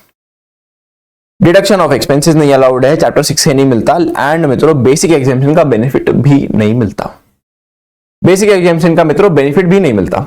चलो सर अभी बताया आपने डीम्ड इनकम, सेक्शन नंबर 68 से लेकर 69D तक, चलो पढ़ते हैं। Sir first is your cash credit. आपके बुक्स ऑफ अकाउंट में ऐसा कोई क्रेडिट आया जिसका आपके पास कोई आंसर नहीं है। Credit in the books of accounts of the assessee if the assessee does not provide a satisfactory response. ये हो सकता है हमारे इन फर्दर 2-3 केसेस में। चलो पढ़ते हैं। फर्स्ट केसेस तो हमारा ऐसा है कि भैया हमको बुक्स के अंदर हमने ही क्रेडिट किया हमारी ही बुक्स में, एंड हम ही आंसर नहीं दे पा रहे, तो it is the deemed income of the assessee. Second, credit मैंने बोरो किया है किसी से, क्रेडिट मैंने किसी से लोन लिया है, एंड मैं मेरे इनकम टैक्स ऑफिसर को बता रहा हूं कि भैया देखो मेरे बुक्स के अंदर क्रेडिट है, बराबर है, perfect, I agree with you, मैंने लोन लिया किसी से, लेकिन जो लोन देने वाला पर्सन है ही is not able to give a satisfactory response. समझो मेरे फैक्ट्री में काम करते हैं मिस्टर रामू। मिस्टर रामू ने कभी जिंदगी में 5 लाख रुपए देखे भी नहीं होंगे, एंड मैंने बुक्स ऑफ अकाउंट में दिखा दिया कि मैंने मिस्टर रामू से 5 लाख रुपए का लोन लिया है। चलो ठीक है भैया, मेरा तो क्रेडिट बुक्स ऑफ अकाउंट में जस्टिफाइड है। लेकिन जब मिस्टर रामू को इनकम टैक्स डिपार्टमेंट ने थोड़ा साइड में लिया और बोला भैया आपने 5 लाख रुपए जज केसवानी को किस चीज के दिया, और आपके पास इतने पैसे आए कहां से? मिस्टर रामू रो पड़े और बोला सर हमका तो कई कछु पता नहीं, सर हमका तो कई कछु पता नहीं, हमने तो कभी 5 लाख रुपए से साथ में देखा भी नहीं है। फंस गए, because the lender was not able to provide a satisfactory response. तो ये इनकम किसकी माना जाएगा मित्रों? Very important, assessee. अगर मैंने मिस्टर रामू से लोन लिया है, मेरे बुक्स ऑफ अकाउंट में क्रेडिट है, मेरी एक्सप्लेनेशन सेटिस्फैक्ट्री है, लेकिन मेरे लेंडर की एक्सप्लेनेशन इज नॉट सेटिस्फैक्ट्री, ये मान लिया जाएगा कि मैंने फर्जी लोन बोरो किया है and this will be deemed income of me, this will be the borrower's deemed income, this will be the assessee's deemed income. ठीक है। Third, some credit in the books of accounts of closely held company by way of share capital, security premium etcetera. And मित्रों same चीज हमारा investor बता नहीं पा रहा है कि उसने फंड्स कहां से सोर्स किया एंड सेटिस्फैक्टरी एक्सप्लेनेशन नहीं दे पा रहा है। समझो सेम एग्जांपल, मेरी कंपनी है जेके प्राइवेट लिमिटेड, मैंने बुक्स ऑफ अकाउंट में दिखाया कि मिस्टर रामू से मैंने 5 लाख रुपीस शेयर कैपिटल का अमाउंट रेज किया, लेकिन जब मिस्टर रामू को दिया गया थोड़ा साइड में कि भैया बताओ भाई क्या प्रॉब्लम क्या है, 5 लाख रुपए तुम्हारे पास आए कहां से, सेम वही उनका आरआर कि भैया हमका तो कुछ पता ही नहीं है, हमने तो कभी इतना पैसा देखा भी नहीं है मालिक, हमने कभी इतना पैसा देखा भी नहीं है। हंस गए।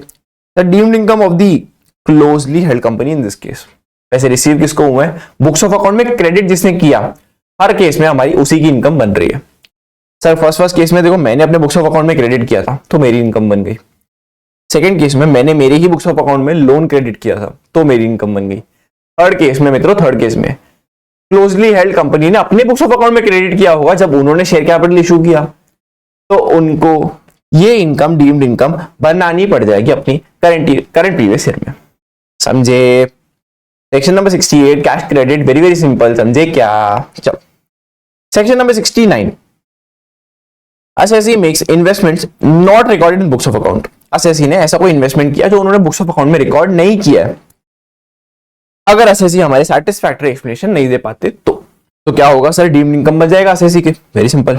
69A अनएक्सप्लेन्ड एसेट्स और money, assessee owns money, bullion, jewellery, other valuable asset जो हमारे बुक्स ऑफ अकाउंट में रिकॉर्डेड नहीं है, and same thing satisfactory explanation नहीं दी गई है बाय द असेसी, तो क्या होगा sir, deemed income of the assessee. दिक्कत क्या है sir? Next point, investment money bullions not fully disclose in the books of account, investment money bullion, jewellery, other valuable assets not fully disclosed, and same चीज assessee कोई satisfactory explanation नहीं दे रहे, same चीज deemed income of the assessee हो जाएगा। 69C assessee made an expenditure not recorded in the books of account, and मित्रों same चीज यहां पर भी ही is not able to provide a satisfactory response. Sir expenditure मतलब क्या? समझो मित्रों मेरी डॉटर की शादी है, मैंने 50 लाख रुपीस ऐसे कैश में उड़ा दिए, इनकम टैक्स डिपार्टमेंट को चला पता कि भैया ये तो अपनी बेटी की शादी के अंदर 50-50 लाख रुपए उड़ा रहा है, ऐसे ही कहां से है भाई इतना पैसा, तू तो पिछले 10 साल से इनकम दिखा रहे कि तू हर साल 5-5 लाख रुपए कमाते है, क्या चल क्या रहा है? Here I have made an expenditure that is not recorded in the books of account, यहां पर वो मेरी डीम्ड इनकम बन जाएगा if I am not able to provide a satisfactory explanation। चलो ठीक है। मनी बोरोड और रीपेड ऑन हुंडी, सर हुंडी का मतलब होता है पुराने जमाने, ये बात है उस जमाने की, ये बात है हमारे भैया भाई के जमाने की, जहां पर मित्रों hundis were used as promissory notes. ये उस टाइम की बात है जहां पर हमारे hundis were used as promissory notes. यहां पर क्या sir, any amount of hundi along with any interest, अगर हमने बोरो किया या रीपे किया अदरवाइज देन बाय 3 हमारे very very favourite means account पे चेक, अगर हमने बाय अकाउंट पे चेक, जो हम हमारे 3 मोड्स में से एक पढ़ते हैं, जो हमारे 3 फेवरेट मोड्स में से एक पढ़ते हैं हम, हमारा अकाउंट पे चेक, ये हमारी deemed income of the borrower या लेंडर बन जाएगा। अगर हमने यहाँ बोरो किया है या रीपे किया है, अगर हमने बोरो किया है या रीपे किया है कोई दिक्कत नहीं है, अगर ये अमाउंट हमने बोरो किया है या रीपे किया है कोई भी इशू नहीं है, कोई भी इशू नहीं है मित्रों, कोई भी इशू नहीं है। Any amount being deemed income while calculating previous year की इनकम ऑफ वंस, समझो अगर मैंने बोरो किया कैश में अदर देन थ्रू अकाउंट पे चेक मैंने बोरो किया, मतलब मेरी इनकम बन चुका है, लेकिन अगर उसके अगले साल मैं यही अमाउंट रीपे भी कर दूं बाय अकाउंट पे चेक, सर क्या दूसरे बार भी इनकम बन जाएगा? अरे नहीं, अगर आप बोरो करने के टाइम में इसको इनकम मान चुके हो, रीपे आप कैसे भी करो, ये आपकी इनकम दोबारा तो नहीं बनने वाला। एक ही अमाउंट ऑफ हुंडी 2 बार आपकी इनकम नहीं बनने वाला। अगर आपने बोरोल किया है आपका अदर देन अकाउंट पे चेक से, तो जब बोरो किया रहेगा तब तो आपकी इनकम बन गया रहेगा, जिसके ऊपर मित्रों आपने 78% टैक्स भी दिया है। लेकिन जब आप रीपे करोगे, समझो आपने अदर देन अकाउंट पे चेक कर दिया, इस केस के अंदर सेम चीज यहां पर, बिकॉज आपका बोरोअर के टाइम में ये चीज टैक्स हो चुकी है, while repayment it will not be taxed again, it will not be taxed again. अब मित्रों आता है हमारा one of the very interesting concept, agriculture income. Sir agriculture income हमारी खेती बाड़ी की इनकम, चलो देखते हैं क्या। Sir rent from our agriculture land used for agriculture purpose, देखो ये प्यारा सा हमारा आदमी खेती कर रहा है। Next income from our nursery, जो भी छोटे छोटे पॉट्स हम खरीदते हैं, income from nurseries are agricultural income. Income from agricultural land located in an area used as a residential dwelling or a storehouse, हमने इनकम कमाई है from agricultural land located in a rural area, यानी कि rural area में located agricultural land. लेकिन इसका use भी बहुत स्पेसिफिक है मित्रों, पिक्चर की शूटिंग के लिए दिया गया land is not agricultural use, very very very clear. Storage के लिए या हमारे रेसिडेंशियल ड्वेलिंग के लिए we are using this property और we are giving the property on rent, ठीक है जी। Sale of agricultural produce, very important, screen से आपकी नजर हटने ना पाए, वेरी इंपॉर्टेंट। सर देखो if you are selling the agricultural produce in it raw form, हम कच्चा ही, हमने आलू उगाया और कच्चे आलू बेच दिए। सर इसमें तो कोई डाउट ही नहीं है कि हमने डायरेक्टली आलू सेल किए इन इट्स रॉ फॉर्म, यहां पर कोई बिजनेस का स्कोप ही नहीं है, every single penny that we make from this business is agricultural income. लेकिन सर थोड़ा बहुत हमने प्रोसेसिंग किया, आलू को छोटे बड़े साइज में डिस्ट्रीब्यूट किया, आलू को थोड़ा क्लीन किया, थोड़ा अच्छे से पैक किया, that made the process was mandatory to make the product marketable. Market में कोई गंदे आलू थोड़ी खरीदेगा, तो यहां पर हमारा process was necessary to make the product marketable, नहीं तो उसके बिना तो काम ही नहीं चलता। सेम थिंग यहां पर भी हमारा एग्रीकल्चर इनकम बन जाएगा। सर एग्रीकल्चर इनकम बन गया तो क्या, completely exempt if agricultural land is in India. अगर हमारा एग्रीकल्चरल लैंड जिससे हम ये इनकम कमा रहे हैं दैट इज इन इंडिया, ये पूरी की पूरी agriculture income is completely exempt. Sir लेकिन हमारा जो प्रोसेस है वो ऑप्शनल है। मैं आलू की खेती जरूर करता हूं, लेकिन मैं आलू सीधे सीधे मार्केट में बेचता नहीं हूं, मैं वो आलू एक चिप्स बना के मार्केट में बेचता हूं। क्या ये पूरी इनकम मेरी बिजनेस की है? नहीं, क्योंकि मेरे आलू बनाने का भी तो बिजनेस है। अरे मित्रों आलू बनाने का मेरा बिजनेस इज एग्रीकल्चरल एंड जो मैं चिप्स बना दूं दैट इज पीजीबीपी। कैसे कैलकुलेट करें सर? वेरी सिंपल, यहां पे आ जाते हैं हमारे मोनू एंड हमारे सोनू, दो हमारे हैंडसम बॉयज आ जाते हैं, मोनू एंड सोनू। मिस्टर मोनू का एक काम है, ही ग्रोस पोटैटोज। सर पोटैटोज उन्होंने बहुत साल भर मेहनत करी एंड उन्होंने पोटैटो ग्रो करे एंड 1 लाख रुपीज में उन्होंने सोनू को सेल कर दिए, ठीक है। उनका कॉस्ट कितना आया था? 70,000 रुपीज लेस कर दो, बचा कितना? 30,000, that is agricultural income. Perfect, एकदम क्लियर। चलो नाउ मिस्टर सोनू ने इसी आलू के बनाए चिप्स एंड 1,45,000 में उन्होंने सेल कर दिए। What should be the cost of acquisition of this 1,45,000 rupees के जो उन्होंने चिप्स बेचे थे? सर जाहिर सी बात है जितने में उन्होंने परचेज किए 1 लाख रुपीज, बचा कितना? 1,45,000। नाउ द प्रोविजन सेस, समझो अगर ये दोनों बिजनेस एक ही पर्सन कर रहा होता तो भी हम ये मान लेंगे कि हमारा एग्रीकल्चर का बिजनेस, एग्रीकल्चरल इनकम का बिजनेस एंड मित्रों हमारा ये वाला बिजनेस अलग अलग है। कैसे करेंगे? चलो देखते हैं कैसे करेंगे, चलो देखते हैं। सर सबसे पहले ले लो अपनी FMV of the agricultural produce और प्रोसेस्ड। जितना भी आपने अपना एग्रीकल्चरल प्रोड्यूस प्रोसेस किया है उसका वैल्यू ले लो, माइनस कर दो उसमें से कॉस्ट टू कैलकुलेट, आ गई अपनी एग्रीकल्चरल इनकम बराबर। यहां पर जो एफएमवी थी वही यहां पर आके इनका कॉस्ट ऑफ एक्विजिशन बन जाएगी, जो हमने ऊपर के अभी इस क्वेश्चन में देखा। जितना मेरा एफएमवी ऑफ सेल था यहां पे मेरा कॉस्ट ऑफ एक्विजिशन बन गया, ये मानते हुए कि अगर मैं एक बिजनेस से दूसरे बिजनेस में ट्रांसफर करूंगा मैं एफएमवी पे ही तो करूंगा। अरे मित्रों मैं एफएमवी पे ही तो करूंगा। FMV of the finished goods sold in the market minus FMV of the agricultural produce used, that is your business income. very very simple।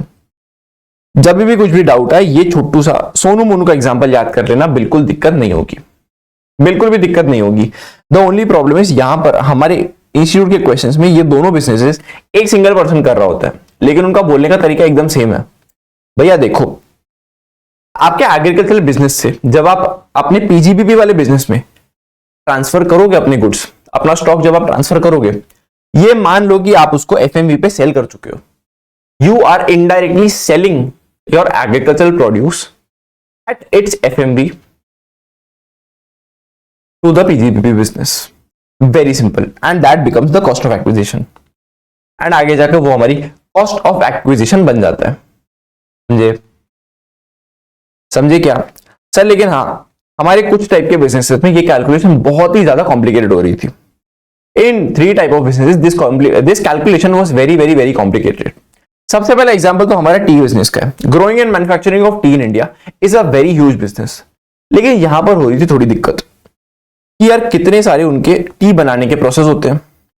जो पत्ते काटते हैं, फिर पत्तों को सुखाया जाता है, फिर उसका पाउडर बनाया जाता है, फिर पाउडर में थोड़ा फ्लेवर्स ऐड होते हैं. सर यहाँ पर तो मल्टीपल बिजनेसेस ऐड हो रहे हैं.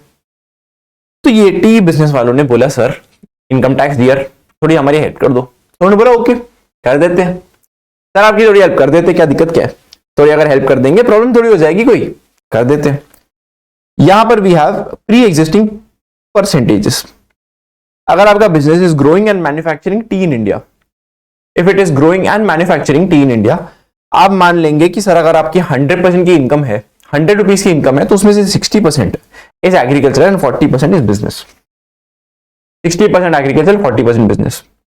सेकेंड, अगर your job is growing and curing coffee in India, if your business is growing and curing coffee in India, 75-25. लेकिन अगर growing, curing, roasting and grounding, तो 60-40, बिकॉज यहाँ हमारे रोस्टिंग ग्राउंडिंग वाले जो एक्स्ट्रा बिजनेस के स्टेप्स इंक्लूड हुए हैं उसको इंक्लूड करना पड़ेगा. यानी कि मित्रों टी के केस में 60-40. अगर हमने कॉफी ग्रोइंग क्योर करी है तो 75-25, ग्रोइंग, क्योरिंग, रोस्टिंग, ग्राउंडिंग सब कुछ किया है 60-40. लेकिन हाँ, अगर हमने ग्रोइंग एंड मैन्युफैक्चर किया हमारे रबर या लेटेक्स का, इफ वी हैव ग्रोन और मित्रों मैन्युफैक्चर्ड आवर रबर और लेटेक्स, द रेशियो इज 65-35. अब पता है ये प्रॉब्लम क्या आती है कि सर हमको 65-35 तो याद है, लेकिन हम एग्जाम में ये भूल जाते हैं कि भैया 65 हमारी बिजनेस की परसेंटेज थी या हमारे एग्रीकल्चर की परसेंटेज थी. This is a problem that genuinely arises. पता है जैसे मुझे पढ़ाया गया था, इंडिया में majority of the population dependent on agriculture, बराबर. तो जो भी हमारे हायर परसेंटेज है ना, that is always of agriculture. एक बार फटाफट से मेरी तरफ देखो, फटाफट रिवाइज करवाता हूं. सर टी का business growing and manufacturing T 60-40.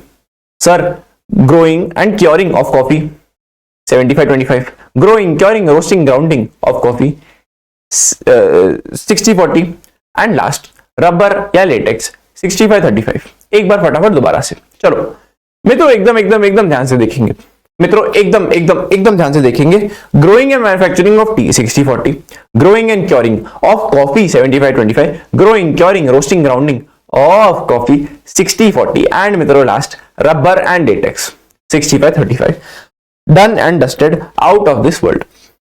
And मित्रों आ जाता है हमारा last concept, partial integration of our agriculture income. Sir हमारे Q2 से रेसिडेंट इंडिविजुअल या HUF, AOP, BOI, AJP, हमारे एक प्यारे से resident individual HUF, AOP, BOI, AJP, he has to satisfy 2 conditions. Technically 3. एक तो होना चाहिए resident individual HUF, AOP, BOI, AJP. And मित्रों इनकी agricultural income shall be more than ₹5,000 per annum and non-agricultural income should be मित्रों more than the basic exemption limit. तब मित्रों हमारी गवर्नमेंट बोलती है सर आपकी एग्रीकल्चर इनकम भी है, नॉन एग्रीकल्चर इनकम भी है. अब द प्रॉब्लम इज हमारी सेंट्रल गवर्नमेंट एग्रीकल्चर इनकम के ऊपर टैक्स नहीं लगा सकती. हमने अभी एंट्री नंबर यहां पर पढ़ा, एंट्री नंबर के साथ हमने पढ़ा मित्रों, हमने साथ में पढ़ा सब कुछ. एंट्री नंबर 82 बोलता है कि भैया एग्रीकल्चर इनकम के ऊपर सेंट्रल गवर्नमेंट टैक्स नहीं लगा सकती. तो यहां पर क्या देखो, सबसे पहले निकालो your tax on total income plus surcharge कर दो. टैक्स ऑन टोटल इनकम मतलब agriculture plus non agriculture. Sir आपका agricultural portion plus non agricultural portion दोनों का ले लो टोटल, उसके ऊपर सबसे पहले टैक्स निकालो, उसमें सरचार्ज ऐड कर दो. कर दिया सर, ठीक है. अब एक स्टेप नंबर 2 करो, आपका बेसिक एग्जेम्पशन लिमिट ले लो, इसमें अपना एग्रीकल्चर इनकम ऐड करो, इसके ऊपर अगर सरचार्ज लगता है तो ऐड कर दो. Step number 1 minus step number 2, what you get is your final tax payable. इसमें मित्रों अगेन से 4% सेस ऐड कर दो and you get your final answer as your net tax payable. पता नहीं क्यों बालक इस कॉन्सेप्ट से काफी डरते हैं। यहां पर पता है हम क्या कर रहे हैं, हम लोग हमारी बेसिक एग्जाम्शन, क्योंकि देखो बेसिक एग्जाम्शन पर कोई टैक्स नहीं लगता, हम बोले कि ठीक है ये आपका बेसिक एग्जाम्शन है, ये तो आपको एनी विच वेज मिलने ही वाला था। इसके ऊपर जो आपकी एग्रीकल्चरल इनकम है, ये देखो ये आपकी total income, non agriculture income. पहले हम एक काम कर रहे हैं कि पूरे पे टैक्स निकालो। हाँ सर निकाल दिया पूरे पे। हाँ फिर ये जो आपका ये वाला पोर्शन है ना, your basic exemption plus your agriculture portion, इसको हटा दो और नीटली बनाते हैं। चलो समझो टोटल इनकम इज 100, आपका basic exemption is 30, agriculture portion is 20। अब पता है कॉन्सेप्ट क्या बोल रहे हैं, सबसे पहले टैक्स निकालो on 100, that is your total income. अगर इसमें शौचालय लगता है तो जोड़ दो, माइनस करो इसमें से मित्रों माइनस करो your tax on your basic exemption 30 plus your agriculture income 20, यानी कि टैक्स ऑन 50 ले लिया। अब मित्रों स्टेप नंबर 1 में से स्टेप नंबर 2 माइनस कर दो। मतलब सर हम बेसिकली पता है क्या कर रहे हैं, हम बस इस हिस्से के ऊपर टैक्स निकालने की कोशिश कर रहे हैं, दैट इज इट। हम basic exemption and agriculture income को माइनस कर चुके हैं, that means our total income में से हम लोग सिर्फ इस हिस्से, हमारे नॉन एग्रीकल्चरल इनकम के पोर्शन में से हम यहां पर टैक्स कैलकुलेट कर रहे हैं, समझे। लास्ट वाले कॉन्सेप्ट में थोड़ा टाइम ले लिया क्योंकि मैंने एकदम अच्छे से ही बढ़िया से ही समझा दिया। इस कॉन्सेप्ट में काफी बच्चे गोल घूमते हैं, तो आई थॉट एक बार ढंग से बता देते हैं। चलिए सर हमारे ये chapter number 1 basics and tax rates हो चुका है खत्म। हमारे chapter of basics and tax rates हो चुका है खत्म। मित्रों सेम थिंग, क्लास अगर पसंद आई हो वीडियो को एक लाइक करना है, एक प्यारा सा कमेंट करना नहीं भूलना। We read every single comment of yours and it gives us so much happiness to read your positive responses.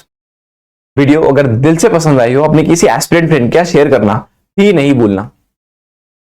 मित्रों हाँ नोट्स कहां मिलेंगे सर, डिस्क्रिप्शन में you will find a Google drive की लिंक, जहां पर सारे के सारे चैप्टर्स जैसे जैसे अपलोड होते जाएंगे उनके notes will be updated there. Notes की टेंशन लेने की जरूरत बिल्कुल भी नहीं है मित्रों, बिल्कुल भी नहीं है। नोट्स के लिए यार भाई बैठा ना, उसकी टेंशन क्यों लेते हो। मित्रों learn with AIR3, learn with fun. मैं मिलता हूं आपसे अगले लेक्चर में, तब तक के लिए मित्रों keep learning, keep upgrading yourself and always give your absolute best no matter what you do. Thank you so very much for watching. मिलते हैं, बाय बाय, जय हिंद।